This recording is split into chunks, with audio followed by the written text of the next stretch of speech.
প্রিয় দর্শক, যে যেখানে বসে আমাদের আজকের অনুষ্ঠান দেখছেন সবাইকে শুভেচ্ছা ও ভালোবাসা। বাংলা ভিউর পর্দায় আমরা এক সপ্তাহ পরে আবার হাজির হয়েছি বৃহস্পতিবারের সন্ধ্যায়।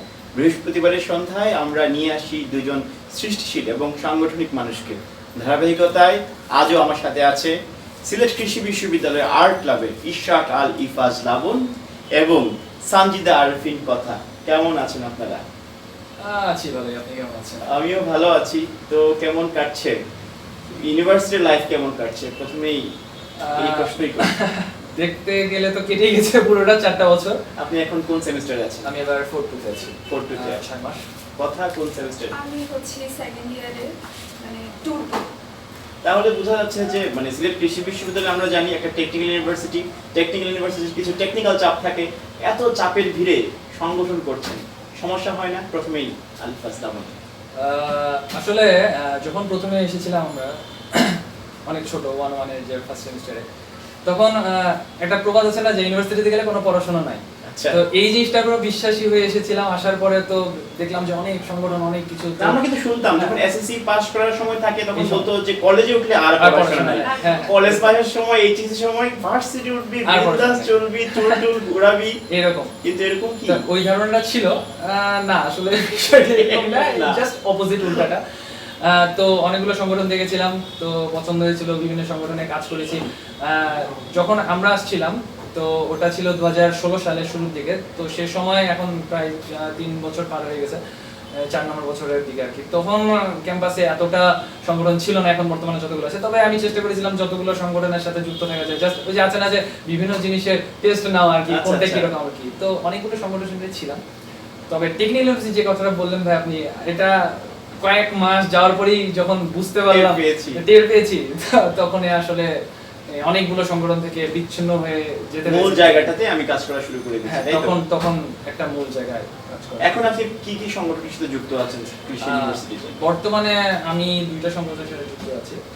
একটা হচ্ছে কৃষ্ণচূড়া আর একটা হচ্ছে Sylhet agriculture university art club.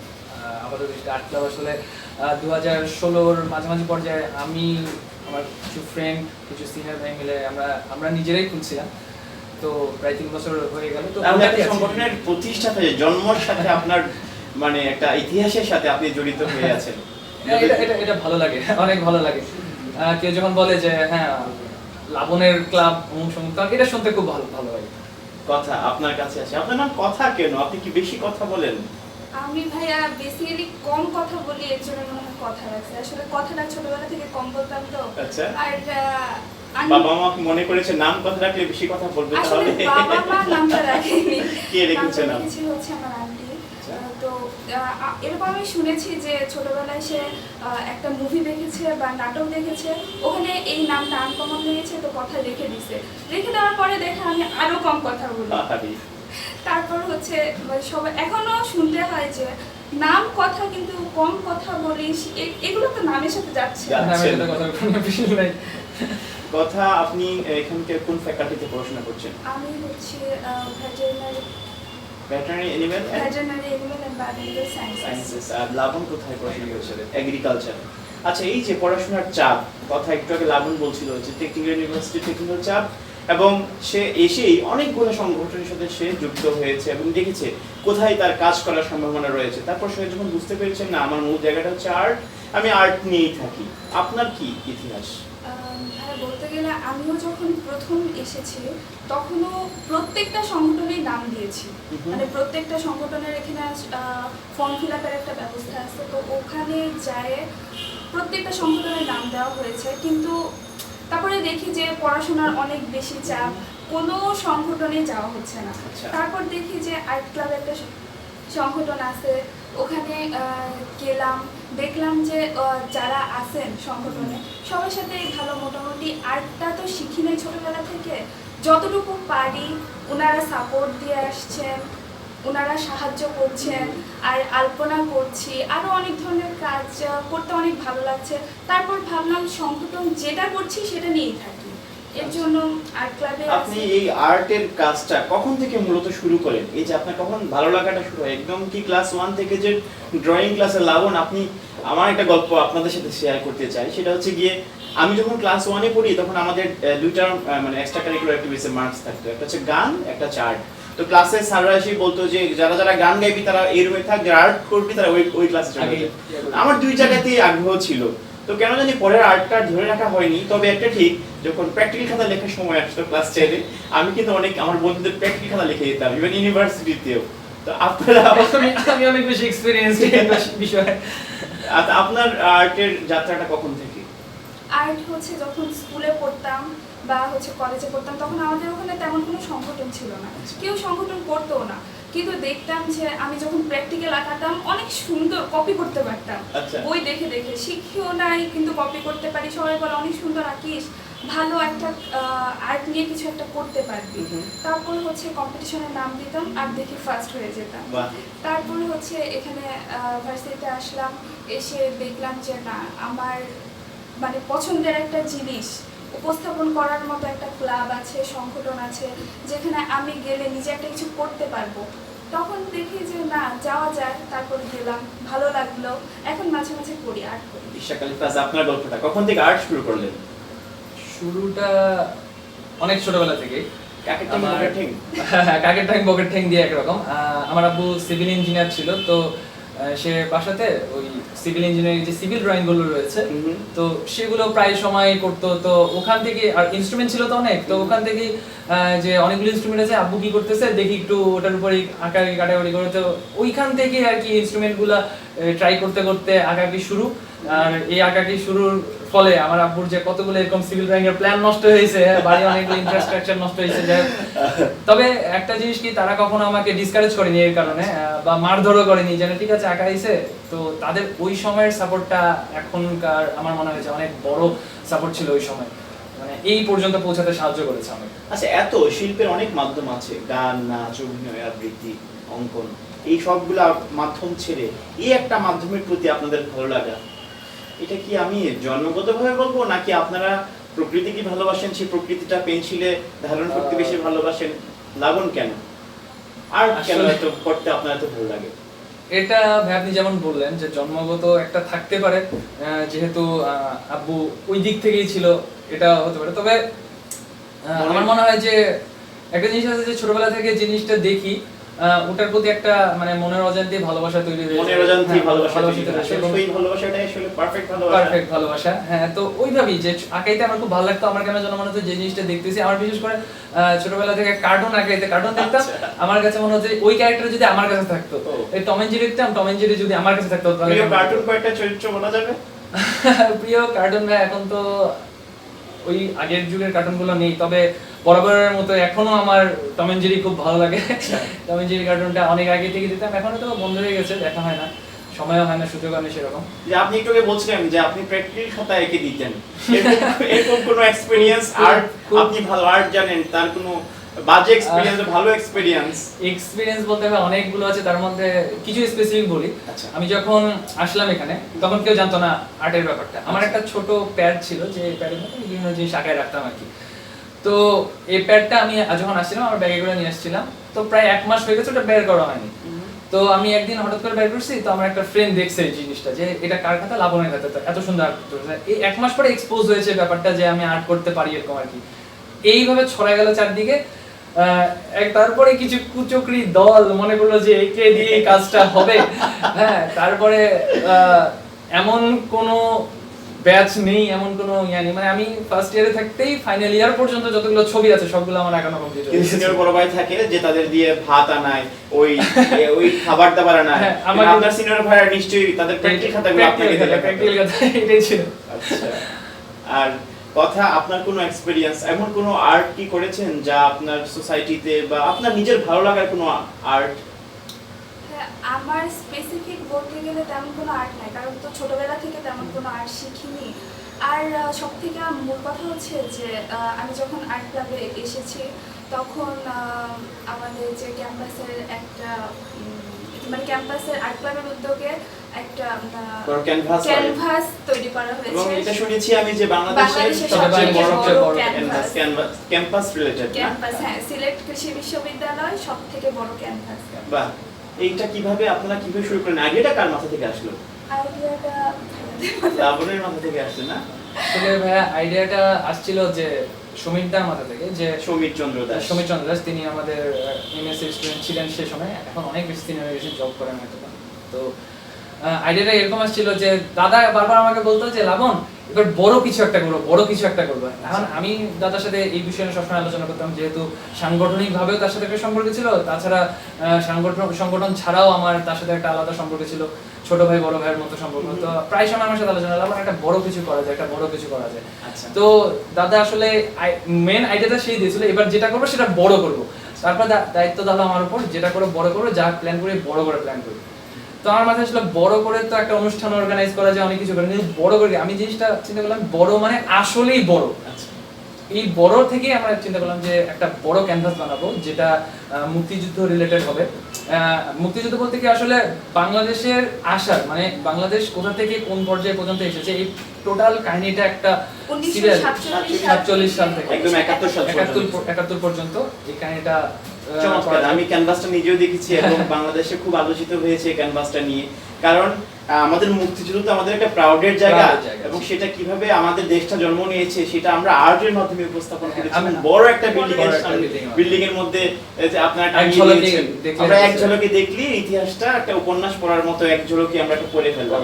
আচ্ছা, আপনি তো একটা পেন্সিল এবং একটা খাতা থাকলে একটা আর্ট করা সম্ভব, বা একটা তাহলে আপনাদের সংগঠন করার প্রয়োজনীয়তাটা কি? এখানে আমি এক্স্যাক্টলি জানতে চাচ্ছি আর্ট ক্লাব কেন আপনারা তৈরি করতে চাইলেন? আপনি তো একা একাই আর্ট করতে পারতেন। আর্ট ক্লাবের প্রয়োজনীয়তা আসলে আমি যখন এই জিনিসটা মাথায় আসে, আমার ফার্স্টে মনে হয়েছিল যে আমি একটা ছোট কাহিনী শেয়ার করতে চাই। এটা যে ঘটনাটা, এটা হচ্ছে আমাদের প্রত্যেক ফ্যাকাল্টির নিজস্ব কিছু প্রোগ্রাম হয়, যেমন প্রত্যেকটা ফ্যাকাল্টি সিলেট কৃষিবিশ্ববিদ্যালয়ের প্রত্যেকটা, যেমন ডিভিএম গ্ল্যামার হয়, এগ্রিকালচার এগ্রি ফেস্টিভ্যাল হয়। তো সে সময় আমরা যখন আসছিলাম তখন আমাদের এগ্রি ফেস্টিভ্যাল অনুষ্ঠানটা হবে অবস্থায় এরকম প্রোগ্রামের প্রিপারেশন চলছে। তো সে সময় আমি সমীর দাস দাদাকে তখনই তার সাথে পরিচয় হয় আর কি। তো ওই সময় দাদা আঁকাআঁকি করতেছিল, আমাদের অডিটোরিয়ামে বেশিরভাগ কাজগুলো হয় এগুলো। তো কাজ করতেছিল, আমি দেখতেছিলাম যে অনেকগুলো বক্সের অনেকগুলো রং, সে একাই মানুষটা কাজ করতেছে। হ্যাঁ, তখন আমার বিষয়টা খারাপই লাগলো যে এতগুলো কাজ সে একাই কেমন করে করতে পারে। তখন আমি নিজে থেকে আগে গেলাম দাদার কাছে যে দাদা আমি একটু হেল্প করি আপনাকে। দাদা এই তুই আর্ট পারোস? আমি তখন আইডিয়াটা মাথায় আসে যে দাদা জানে না যে আমি আর্ট পারি, বা আমি এখন জানলাম দাদা আর্ট পারে, তার মানে ক্যাম্পাসে আরো অনেকেই আছে যারা আর্ট পারে। দেখা যাচ্ছে যে ক্যাম্পাস মানে ফ্যাকাল্টি ভিত্তিক যে অনুষ্ঠানগুলো হয় বা যে কোনো পার্সোনাল অনুষ্ঠানগুলো হয়, তখন ওই ক্ষেত্রে একজন বা দুজনের উপর প্রেশারটা বেশি পড়ে যায়। তো সেই ক্ষেত্রে আইডিয়াটা ওখান থেকে আসা যে আমরা যদি সবাই একত্রবদ্ধ হতে পারি, একসাথে থাকতে পারি, তবে আমাদের এই কাজগুলো যদি সবাই ভাগ করে নিতে পারি, কাজগুলো অনেক সহজ হয় আর কি।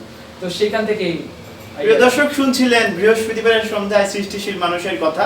আসলে দেখলেন সৃষ্টিশীল মানুষেরা একত্রে হয়ে একটা সংগঠন তৈরি করে ফেলে, আর্ট ক্লাব। একা একা যে কাজ করা যায়, সবাই মিলে সেই কাজটি আর সম্পূর্ণ সুন্দর রূপে করা যায়।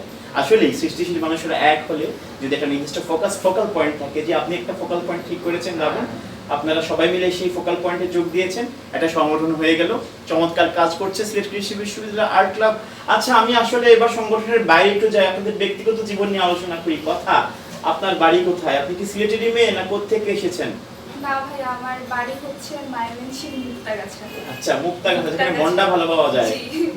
মন্ডা বিখ্যাত হচ্ছে আমাদের এলাকার, আর আমার বাসাটা বেসিক্যালি মন্ডার দোকানের সাথে। আচ্ছা আচ্ছা। আর সেখানে হচ্ছে আমাদের মুক্তাগাছার বিখ্যাত হচ্ছে মুক্তাগাছার রাজবাড়ি, মুক্তাগাছার মন্ডা, আর সেখানে হচ্ছে আর আমাদের এলাকা থেকে একটু দূরেই ফকিরগঞ্জ, সেখানে মালেজ। আচ্ছা, বাহ, চমৎকার। সব আমার নিজের আসলে লোভ লেগে যাচ্ছে। সে কিন্তু আমাদের সংগঠনের মন্ডা গানে, তুই কিন্তু খাওয়াস নি। আমরা চাই আমাদের দর্শকরাও সেই ইয়ে থেকে বঞ্চিত হবে না। ময়মনসিংহ থেকে সিলেটে আসলেন, কতদিন ধরে সিলেটে আছেন? 2 বছর। 2 বছর। ময়মনসিংহে যে কাজগুলো করতে পারতেন, সিলেটে কি এই কাজগুলো করতে পারেন? বা আপনার এখানকার ফ্রেন্ড সার্কেলের অবস্থা কিরকম? হ্যাঁ, প্রথম যখন আসছি তখন ফ্রেন্ড সার্কেল মনে হতো যে বাসা থেকে এত দূর প্রথম আসছি, তো আমার আগের ফ্রেন্ডরা অনেক বেশি ফ্রেন্ডলি ছিল, ওদের সাথে বেশি মেলামেশা করতে পারতাম, সব কিছু শেয়ার করতে পারতাম। কিন্তু এখানে এসেছি, এটা মানে আমিও মেনে নিতে পারছি না, ওখানকার বন্ধুরাও মেনে নিতে তারপর পারছে এখানে নতুন কোনো বন্ধু বান্ধবী হয়নি? এখানে আসার পর যখন ওদের সাথে ক্লাস করলাম, মিশলাম, তখন মনে হচ্ছে ওদেরকে ছেড়ে আসছি, ওদের মতো আরো অনেকজন বন্ধু পাইছি। এটাই অনেক বেশি ইম্পর্টেন্ট যে ওদের হারায়ার পরেও আমার এখানে অনেক ভালো ফ্রেন্ড হয়েছে, আর তাদের সাথে আমি অনেক ভালো হয়েছি। লাবণ কোত্থেকে আসলেন? অনেক দূর আছে রাজশাহী, এখানে আম বিখ্যাত না? আম খাওয়াইনি, আম খাওয়াইনি। যাই হোক, রাজশাহী থেকে যে সিলেট আসলেন, প্রায় 3-4 বছর হয়ে যাচ্ছে সিলেটে আছেন। তো সেই রাজশাহীর যে কাজ করার যে এনভায়রনমেন্ট, আপনি আগে নিশ্চয়ই আর আগে সংগঠন করেছেন এবং অনেকটা সার্কেল ছিল যেখানে ক্রিয়েটিভ কাজ করতেন। তো এই জায়গায় এসে এই সার্কেল পেয়েছেন কিনা, বা এরকম পরিবেশটা পেয়েছেন কিনা? কৃষি বিশ্ববিদ্যালয়ের পরিবেশটা কিরকম? আসলে ভাই এখানে পরিবেশের থেকে সময়টাকে বেশি গুরুত্ব দিলে মনে হয় আমার ভালো হবে, কারণ আমি যখন রাশিয়াতে ছিলাম কিছু ফিল্মিং এর কাজ করেছি, সিনেমাটোগ্রাফির কিছু কাজ করেছি। তার মানে আপনি সিনেমার কাজ করেন? চমৎকার। সিনেমার কিছু কাজ করেছিলাম। তারপরে আমাদের টি20 বিশ্বকাপের সময় ফ্ল্যাশ মব হয়েছিল, তো রাশিয়া শহরে অর্গানাইজ করে অনেকগুলো কাজই করেছি একসাথে। তারপরে বিভিন্ন জায়গাতে ব্যান্ড প্রোগ্রাম বা কনসার্টের আয়োজন করা। আমাদের অনেক ফ্রেন্ড ছিল যারা গান ভালো গাইতো, আমরা তো সেভাবে গানের চর্চা করতাম না, তো তাদেরকে একটা ফ্লোর করে দেওয়া। তো অনেক প্রোগ্রাম করেছি এরকম। তারপরে পয়লা বৈশাখের রাস্তায় আলপনা অঙ্ক থেকে শুরু করে, তবে এখানেও করেছি।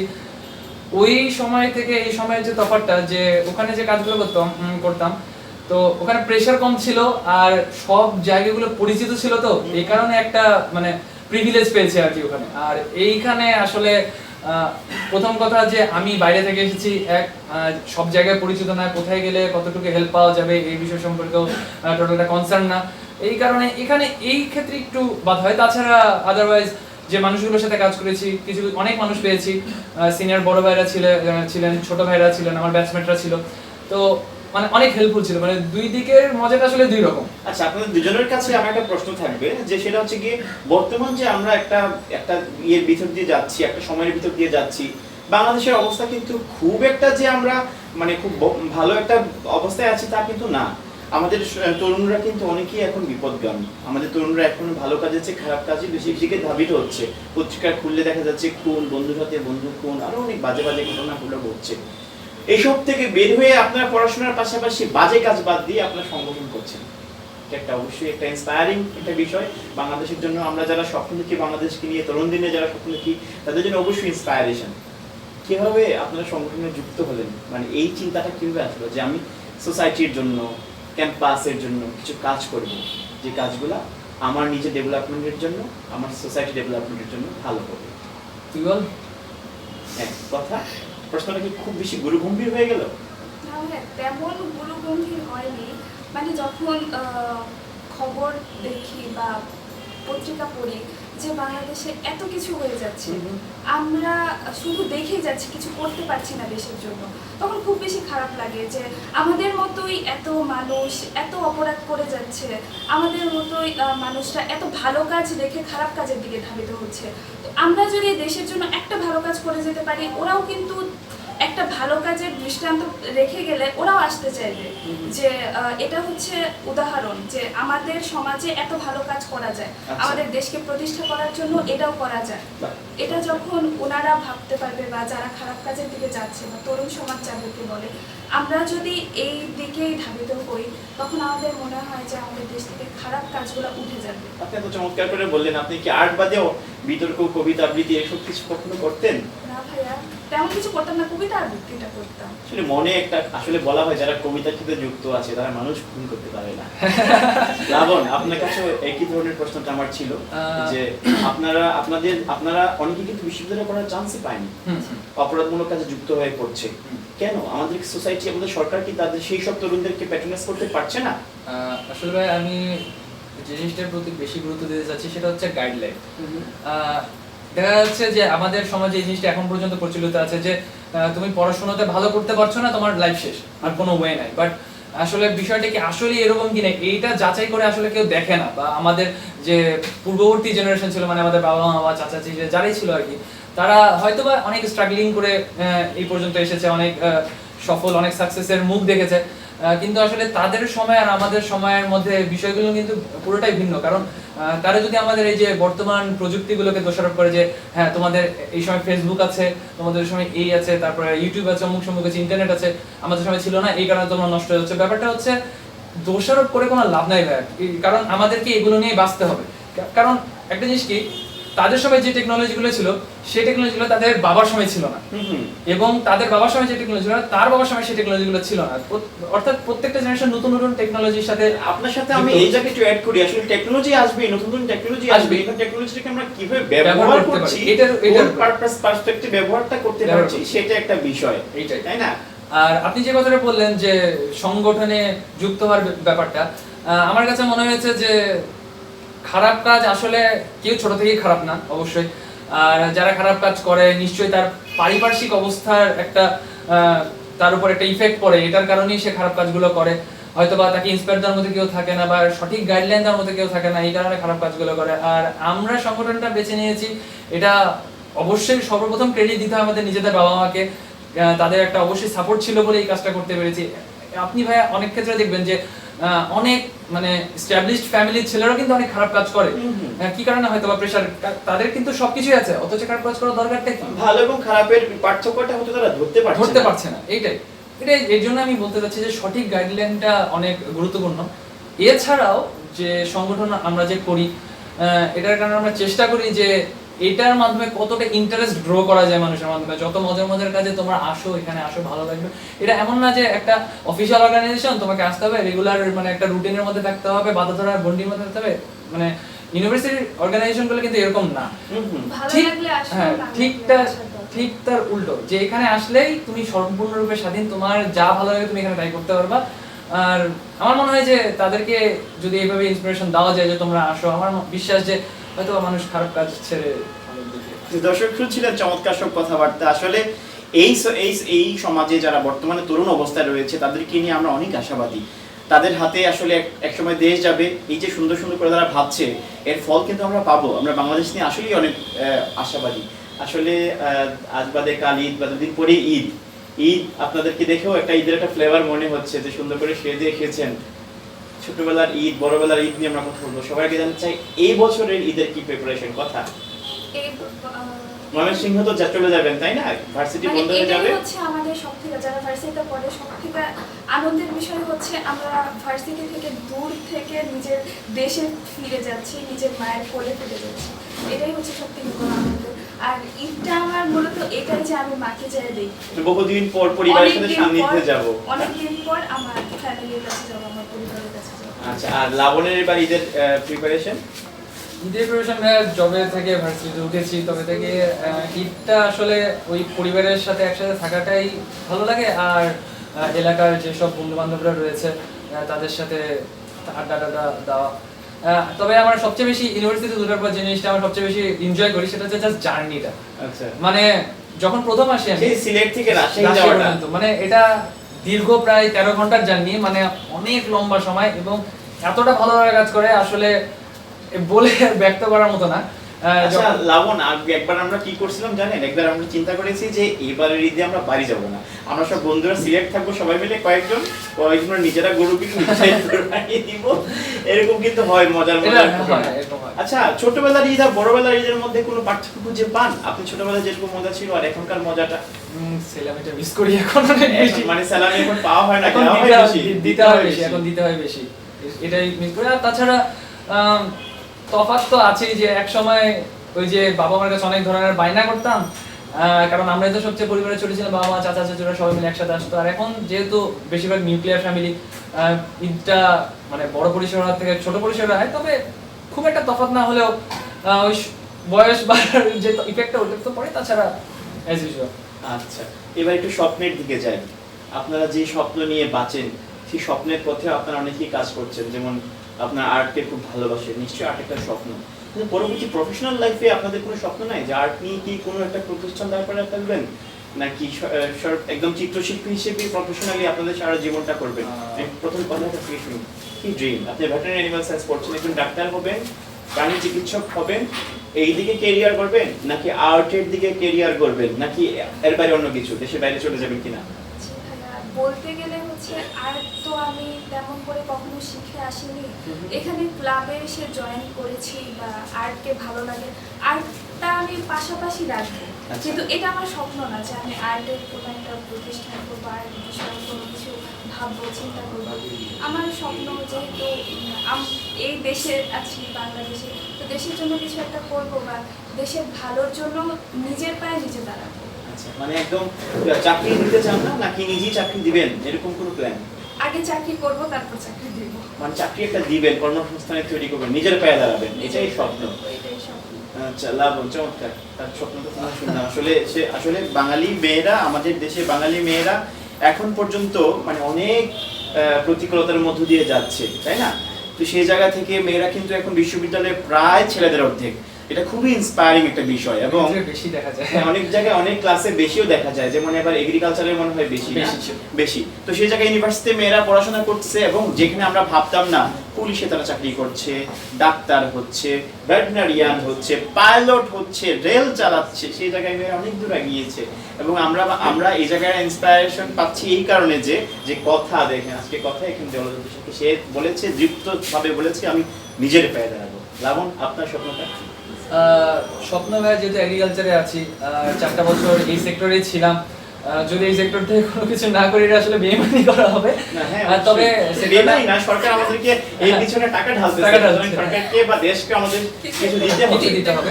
তবে ভালো লাগে, আমার মাটির সাথে কাজ করতে খুবই ভালো লাগে, গাছপালার সাথে কাজ করতে খুবই ভালো লাগে। যেহেতু জগদীশ চন্দ্র বসু বলে গিয়েছেন তাদের প্রাণ আছে, আমিও ফিল করতে পারি তাদের আসলেই প্রাণ আছে। সুতরাং আমার নিজের এগ্রিকালচার সাইড নিয়ে প্রফেশন যাওয়ার ইচ্ছা আছে, এই প্রফেশনে।